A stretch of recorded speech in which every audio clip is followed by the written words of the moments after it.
Depuis son enfance, Karl von Frisch voulait découvrir ce que savaient les animaux, de quelle façon ils percevaient le monde. Depuis des milliers d'années, les humains avaient remarqué l'étrange danse des abeilles. Mais personne ne l'avait jamais observée en partant du principe que cette danse avait une raison d'être.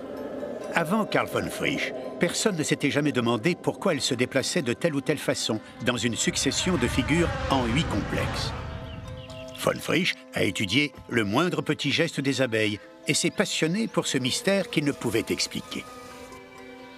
Il remplissait une assiette d'eau sucrée pour l'une des abeilles de sa ruche expérimentale. L'abeille s'en délectait avant de rejoindre la ruche. L'abeille marquée revenait plus tard se repaître de la délicieuse eau sucrée.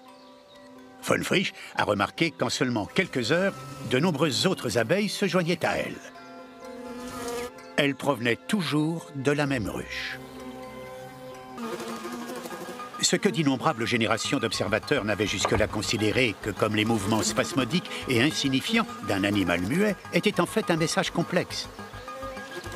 Une équation basée sur des données mathématiques et astronomiques associées à une parfaite notion du temps, puis synthétisée pour transmettre l'emplacement du festin dont elle souhaitait faire profiter ses compagnes.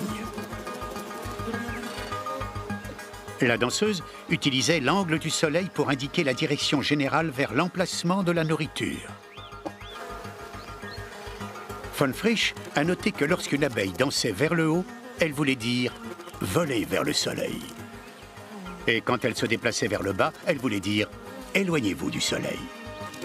Ces frétillements de gauche à droite indiquaient les coordonnées exactes de la nourriture qui se trouvait parfois à des kilomètres de là.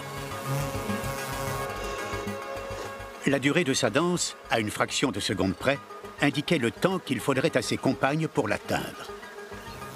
Elle tenait même compte de la vitesse du vent pour calibrer plus précisément son message dansé. Les abeilles sont capables de calculer.